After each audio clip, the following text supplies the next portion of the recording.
भले ही वे भारी लोहे की बेड़ियों में जकड़े थे, डेनेरिस को 3 छोटे ड्रैगन में कोई डर नहीं दिखा। मां को प्रताड़ित देख छोटा ड्रैगन पहली बार आग उगलने लगा और जादूगर पीछे हटा। ड्रैगन की आग से जादूगर राख हो गया और तेज गर्मी ने ड्रैगन की गर्दन की बेड़ियां पिघला दी।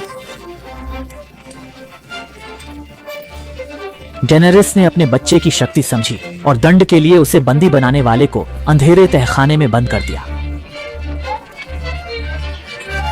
वह अपने तीनों बच्चों को लेकर नई यात्रा पर निकली। अब ड्रैगन समुद्र से शिकार कर सकते थे।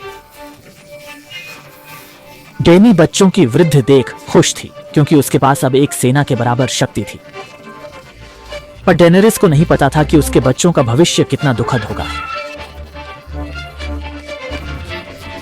हालांकि वे बड़े हो रहे थे, पर उम्र सिर्फ 1 साल और अनुभव कम था। नाइट किंग के बर्फ के भाले से विसेरियन घायल हुआ और डेनेरिस के सामने ही बर्फीली झील में गिर गया। युद्ध के बाद उसे निकाला गया। फिर नाइट किंग ने उसे एक भयानक युद्ध हथियार बना दिया। लेकिन सबसे दुखी ड्रैगन शायद डेनेरिस का दूसरा बेटा रेगल था। घोड़ों से युद्ध के बाद वह गंभीर रूप से घायल हुआ। जैसे ही वह ठीक हो रहा था, समुद्र में शत्रु का हमला हुआ। एक तेज भाले से उसकी गर्दन छिद गई और वह गहरे समुद्र में डूब गया। लगातार 2 बच्चों को खोने के बाद डेनेरिस टूट गई। तब उसे एहसास हुआ कि दुश्मन पर दया खुद पर क्रूरता है। वह बदला लेना चाहती थी, लेकिन बड़े बेटे ड्रैगन की जान बचाने के लिए उसने पीछे हटने का फैसला किया। गेम ऑफ थ्रोन्स के अंत तक ड्रैगन ने अपनी असली ताकत दिखाई।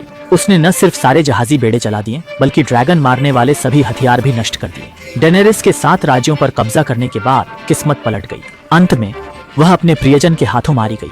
लेकिन ड्रैगन ने अपनी मां की हत्यारी गरीब ग्रेस को नहीं मारा, क्योंकि उसने देखा कि उसके शरीर में भी सच्चे ड्रैगन का खून बह रहा था। अंत में निराश ड्रैगन ने मानवता पर गुस्से में दहाड़ते हुए लोहे का सिंहासन जला दिया। फिर अपनी मां का शव उठाकर मनुष्यों की दुनिया से हमेशा के लिए चला गया। अब वह अकेले ही जीवित रहेगा।